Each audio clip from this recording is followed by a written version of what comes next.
Hello student, quick revision hub में एक बार फिर से आप सभी का स्वागत है। उम्मीद है आप सभी ठीक होंगे और अपनी तैयारी को बेहतर कर रहे होंगे। आज की हमारी क्लास होगी इनपुट आउटपुट डिवाइसेज। इनके अंदर हम करेंगे माउस एंड स्कैनर से संबंधित सारे प्रश्न जो आपके एग्जाम्स के लिए काफ़ी महत्वपूर्ण हैं। और ये क्वेश्चन अब तक 2023 में विभिन्न जो प्रतियोगिता परीक्षाएं हैं उनमें आए हैं, जो आपके लिए काफ़ी महत्वपूर्ण होंगे। ये हमारी दूसरी क्लास है। पहले भी हमने इनपुट एंड आउटपुट डिवाइस से संबंधित जो कीबोर्ड से रिलेटेड है उससे क्वेश्चन किए थे। हम एक ही क्लास में इन क्वेश्चन को हम कर लेते हैं, जिससे आप इन प्रकार की क्वेश्चनों की ज़्यादा से ज़्यादा प्रैक्टिस कर पाएँ और आने वाले एग्जामों में आप निश्चित ही इन प्रकार के क्वेश्चनों को आराम से कर पाएँ। तो चलिए हमारी क्लास स्टार्ट करते हैं बिना किसी देरी के। आज का हमारा पहला प्रश्न है, निम्न में से कौन सा एक पॉइंट एंड ड्रॉ डिवाइस है। आप सभी अपने आंसर को कमेंट बॉक्स में ज़रूर कमेंट कीजिए, जिससे आप इन क्वेश्चन की अच्छे से प्रैक्टिस कर पाएंगे। देखते हैं कौन सा एक पॉइंट एंड ड्रॉ डिवाइस है। 1 स्कैनर, 2 प्रिंटर, 3 माउस या 4 कीबोर्ड। तो जो माउस होता है यह एक पॉइंट एंड ड्रॉ, यानी कि एक स्थान से उठा के दूसरे स्थान पर रखने वाला, इसे हम पॉइंट एंड ड्रॉ डिवाइस कहते हैं। यानी कि इसका सही आंसर हो जाएगा option number 3 mouse. Question number 2 देखते हैं, निम्न में से कौन सा माउस का एक प्रकार नहीं है। यानी कि माउस कई प्रकार कहते हैं, तो इनमें से कौन सा एक प्रकार है जो नहीं है। आप क्वेश्चन को भी ध्यानपूर्वक पढ़े। नहीं है या कौन सा है, इनमें भी काफ़ी ज़्यादा कन्फ्यूजन होता है और कई बार हमारे क्वेश्चन गलत भी हो जाते हैं, तो इसको भी ध्यानपूर्वक पढ़े। 1 mechanical mouse, 2 optical mouse, 3 laser mouse या 4 हाइब्रिड माउस। तो मैकेनिकल माउस भी होता है, ऑप्टिकल माउस भी होता है और लेजर माउस भी एक माउस का प्रकार है, परंतु हाइब्रिड माउस यह एक माउस का प्रकार नहीं है। तो इसका सही आंसर हो जाएगा ऑप्शन नंबर 4। अगला क्वेश्चन देखते हैं, कंप्यूटर माउस के संदर्भ में बायां बटन आइटम को ...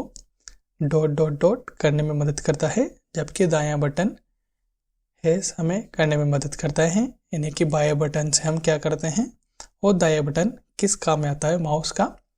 1 सिलेक्ट और डिस्प्ले करने में, 2 डिस्प्ले और सिलेक्ट करने में, रीड और राइट करने में, 4 राइट और रीड करने में। तो दायां बटन हमें डिस्प्ले करने में काम आता है और जो बायां बटन है वह सेलेक्ट करने में काम आता है। यानी कि ऑप्शन नंबर 1 सही हो जाएगा। अगला क्वेश्चन देखते हैं, कंप्यूटर में प्रयुक्त माउस की बॉडी लगभग 40 वर्ष पूर्व बनाई गई थी। उस समय यह बना था। यानी कि अब से 40 वर्ष पूर्व माउस की बॉडी किसके बनी होती है। आजकल तो प्लास्टिक या फाइबर की बनी होती है।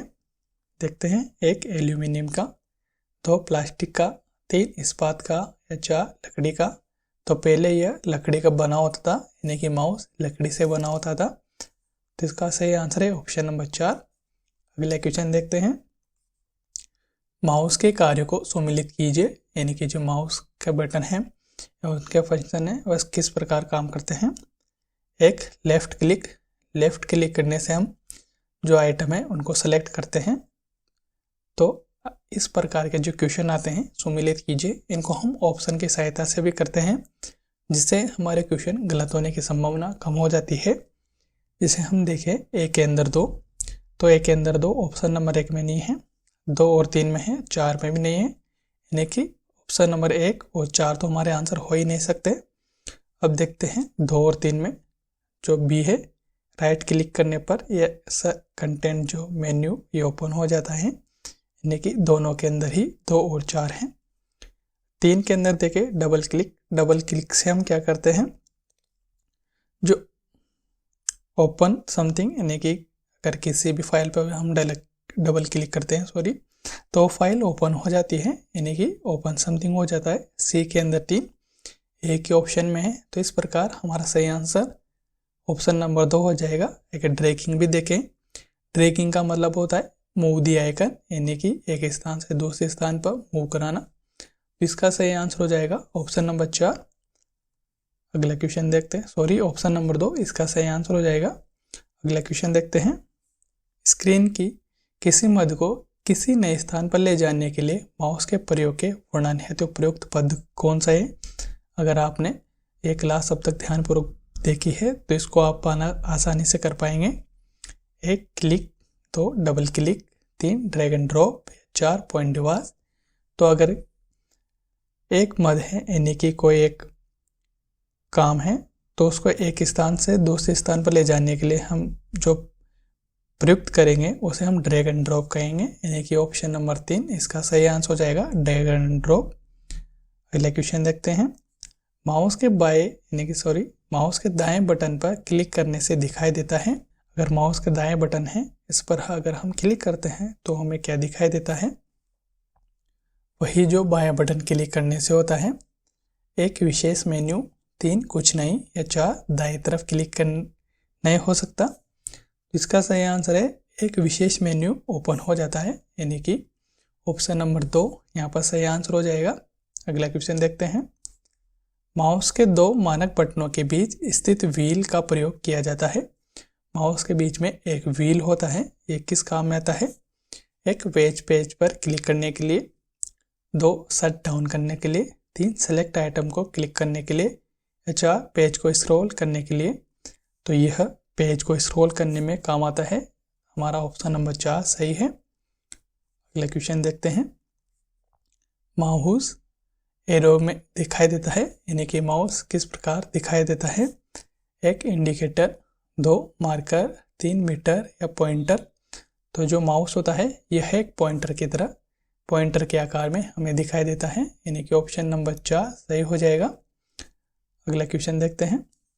स्क्रीन पर ब्लिंक होने वाला प्रतीक जो यह दर्शाता है कि अगला कैरेक्टर कहाँ दिखेगा, उसे क्या कहते हैं? 1 डिलीट की, 2 एरो की, 3 कर्सर या 4 रिटर्न की।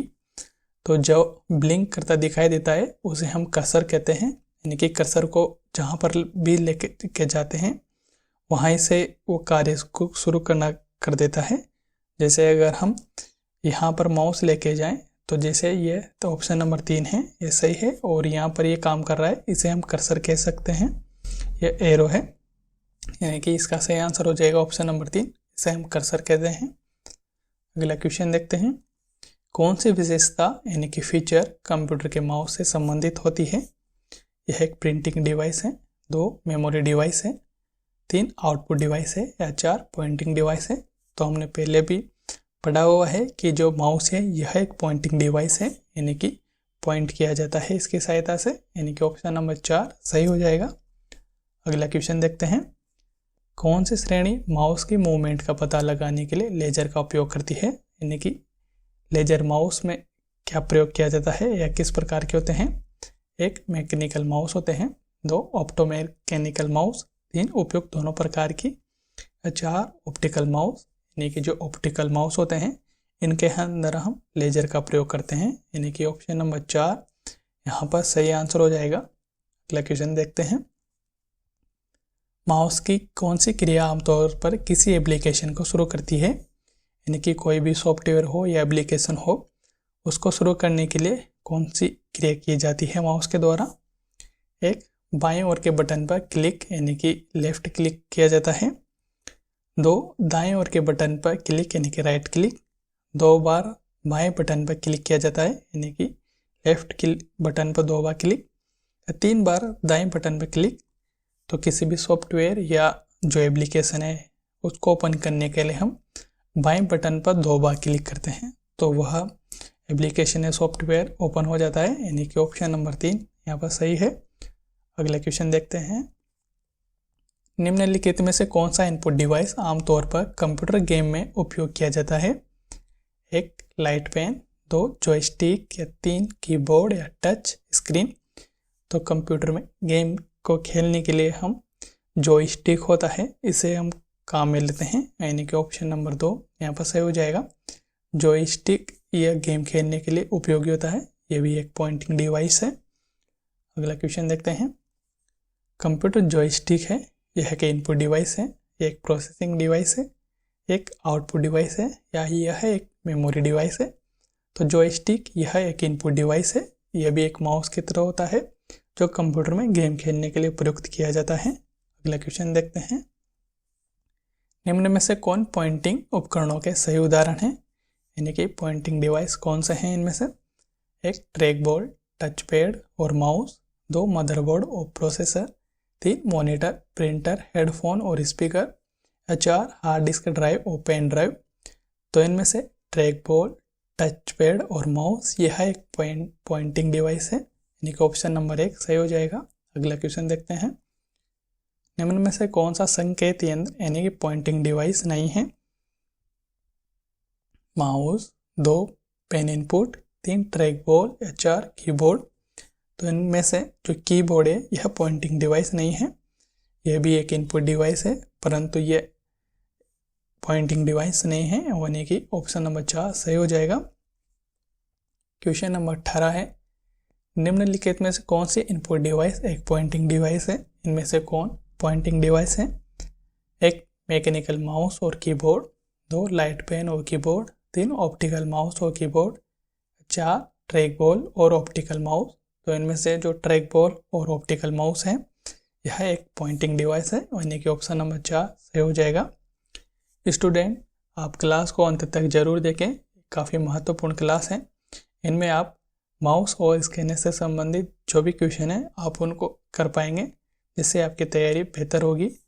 और इसी के साथ ही आप अगर इसकी PDF डाउनलोड करना चाहते हैं तो PDF को डिस्क्रिप्शन बॉक्स से डाउनलोड कर सकते हैं, और आप हमारे टेलीग्राम ग्रुप है उसको भी ज्वाइन कर सकते हैं। वहाँ पर भी काफ़ी महत्वपूर्ण जानकारी और क्विज देखने को मिलती है, तो उसको भी ज़रूर ज्वाइन कीजिए। इस क्वेश्चन को करते हैं। मोशन डेटा को कंप्यूटर या दूसरे इलेक्ट्रॉनिक डिवाइसों में प्रविष्ट करने के लिए किस इनपुट डिवाइस का उपयोग किया जाता है? एक trackball, 2 bar code reader, 3 magnetic ink character recognition, 4 light pen. तो इसके लिए हम जो मोशन डेटा होता है जिसे हम गेम खेलने के लिए या अन्य चीज़ों में काम लेते हैं, तो उसके लिए हम ट्रैक बॉल का उपयोग करते हैं, यानी कि ऑप्शन नंबर 1 इसका सही हो जाएगा। अगला क्वेश्चन देखते हैं। कौन सा यंत्र छपी हुई फोटो को कंप्यूटर में भेजने में काम आता है? एक स्कैनर, 2 माउस, 3 कीबोर्ड या 4 माइक्रोफोन। तो छपी हुई फोटो को भेजने के लिए हमें स्कैनर की ज़रूरत पड़ती है, तो इसका सही आंसर हो जाएगा ऑप्शन नंबर 1 स्कैनर। अगला क्वेश्चन देखते हैं। निम्न में से कौन सा एक निवेश की युक्ति का उदाहरण है? यानी कि इनपुट डिवाइस कौन सी है इनमें से? Printer, 2 scanner, 3 speaker, 4 projector. तो इनमें से जो ऑप्शन नंबर 2 है स्कैनर, यह एक इनपुट डिवाइस है, और बाकी तीनों यह एक आउटपुट डिवाइस है। अगला क्वेश्चन देखते हैं। निम्नलिखित में से किस डिवाइस का उपयोग हार्ड कॉपी को सॉफ्ट कॉपी में रूपांतरित करने के लिए किया जाता है? एक प्रिंटर, 2 स्कैनर, 3 ट्रैक बॉल या 4 मॉनिटर। तो स्कैनर का प्रयोग करके हम जो हार्ड कॉपी होती है उसको हम सॉफ्ट कॉपी में बदल सकते हैं, यानी कि ऑप्शन नंबर 2 सही हो जाएगा। जो प्रिंटर होता है, प्रिंटर को हम सॉफ्ट कॉपी से हार्ड कॉपी में परिवर्तन करने के लिए प्रिंटर का उपयोग करते हैं, यानी कि ऑप्शन नंबर 2 सही है। अगला क्वेश्चन देखते हैं। निम्नलिखित में से कौन सा एक पॉइंटिंग इनपुट डिवाइस नहीं है? एक trackball, 2 joystick, 3 digitising tablet या 4 स्कैनर। तो इनमें से कौन सा एक पॉइंटिंग डिवाइस नहीं है? तो जो ऑप्शन नंबर 4 है स्कैनर, यह पॉइंटिंग डिवाइस नहीं है। इसका प्रयोग हम जो हार्ड कॉपी होती है उसको सॉफ्ट कॉपी में बदलने के लिए किया जाता है, स्कैनर का उपयोग। अगला क्वेश्चन देखते हैं। एक बहुविकल्पीय प्रश्न पत्र की चिन्हित उत्तर पुस्तिका को स्कैन करने के लिए प्रयुक्त इनपुट डिवाइस को क्या कहा जाता है? जिसे OMR शीट होती है, बहुविकल्पीय प्रश्न होते हैं उनमें, उसको चेक करने के लिए किस डिवाइस का प्रयोग किया जाता है? एक OCR, 2 OMR, 3 MICR या 4 कार्ड रीडर। तो OMR मशीन होती है जिसमें OMR शीट्स को चेक किया जाता है, उसके अंदर ही इनको चेक किया जाता है। तो इसका सही आंसर हो जाएगा ऑप्शन नंबर 2 OMR। आप सभी बताइए कि OMR की फुल फॉर्म क्या है, ये भी कई एग्जामों में पूछी जाती है। अगला क्वेश्चन देखते हैं। बैंक चेक को त्वरित प्रोसेस करने के लिए बैंकों द्वारा किस तकनीक का उपयोग किया जाता है। यानी कि बैंक के ऊपर कुछ लाइंस लगी होती है, यानी कि मैग्नेटिक में कुछ बने होते हैं जिन्हें हम स्कैन करने पे पता चल जाता है कि ये किसका चेक है या किस बैंक के द्वारा जारी किया गया है। तो देखते हैं, 1 MICR, 2 OCR, 3 OMR या 4 IFSC।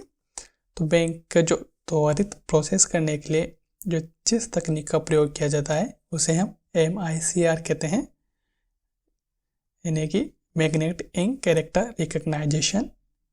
ऑप्शन नंबर 1 सही हो जाएगा। अगला क्वेश्चन देखते हैं। MICR स्कैनर है, यानी कि MICR जो स्कैनर है ये क्या है, ये एक इनपुट डिवाइस है, यानी कि ऑप्शन नंबर 1 सही हो जाएगा। आपको पता है कि MICR ये चेक, बैंक चेकों के लिए काम में ली जाती है इस तकनीक का उपयोग, यानी कि यह एक इनपुट डिवाइस है। ऑप्शन नंबर 1 सही हो जाएगा। अगला क्वेश्चन देखते हैं। इनमें से कौन से उपकरण प्रत्यक्षतः रीड इमेज प्रिंटेड टेक्स्ट में प्रयुक्त हो सकते हैं। यानी कि जो इमेज है, इमेज को टेक्स्ट के रूप में प्रयुक्त करने के लिए किसका प्रयुक्त किया जाता है। 1 OCR, 2 OMR, 3 MICR, 4 उपयोग सभी। तो इसके लिए जो OCR है इसका प्रयोग किया जाता है। आप सभी बताइए कि OCR है इसकी फुल फॉर्म क्या है। अगला क्वेश्चन देखते हैं। निम्नलिखित में से क्या इनपुट डिवाइस का एक उदाहरण है। 1 speaker, 2 DLP projector, 3 barcode reader, 4 bubble jet printer. तो इनमें से जो बारकोड रीडर है यह एक इनपुट डिवाइस का उदाहरण है। अगला क्वेश्चन देखते हैं। टेक्स्ट इमेज को संपादन योग्य टेक्स्ट में बदलने के लिए निम्न में से किसका उपयोग किया जाता है। 1 flatbed scanner, 2 magnetic ink character recognition, 3 QR code या 4 ऑप्टिकल कैरेक्टर रिकग्नाइजेशन। जैसे अभी हमने देखा था कि OCR जो स्कैनर है इसका प्रयोग टेक्स्ट को, जो इमेज है, इमेज को टेक्स्ट में बदलने के लिए किया जाता है। तो इसका सही आंसर हो जाएगा option number 4 optical character recognisation. वो जैसे हमने MICR देखा था जो बैंक के चेकों वगैरह में काम में लिया जाता है, इसकी भी फुल फॉर्म होती है मैग्नेटिक इंक कैरेक्टर रिकग्नाइजेशन। अगला क्वेश्चन देखते हैं। दुकानों में किस तकनीक का उपयोग करके वस्तुओं को स्कैन किया जाता है ताकि वे बिल में अपने आप दर्ज हो जाएं और आप उसके मूल्य का भुगतान कर पाएं। यानी कि जो भी पैकेजिंग वाले फूड वगैरह कुछ भी आते हैं, जो भी सामान आते हैं, उनके ऊपर एक चीज़ लिखा होता है जिससे हम कभी भी मॉल में जाते हैं तो वहाँ पर स्कैन कर लिया जाता है, जिससे उसकी जितनी भी डिटेल हो जाती है वो हमें पता चल जाती है। अभी इसकी रेट क्या है, ये इसकी पैकेजिंग कब हुई, एक्सपायरी डेट कब है, सब पता चल जाता है। तो उसमें किस तकनीक का उपयोग या किसका स्कैन किया जाता है। 1 बारकोड को, 2 MICR को, 3 RFID को या 4 OCR को। तो जो पैकेट होता है उसके ऊपर बार कोड लगे होते हैं, बार कोड में ही सारी इंफॉर्मेशन रहती है। तो इसका सही आंसर हो जाएगा ऑप्शन नंबर 1 बार कोड। तो स्टूडेंट, ये थी आज की हमारी क्लास। आई होप आपको ये क्लास पसंद आई होगी। अगर आपको ये क्लास पसंद आई है तो लाइक, सब्सक्राइब और शेयर करना ना भूलें। और आप इसी तरह अपनी तैयारी को मजबूत करते रहिए, अपनी मेहनत करते रहिए। हम मिलेंगे अगली किसी क्लास में। तब तक जय हिंद, धन्यवाद।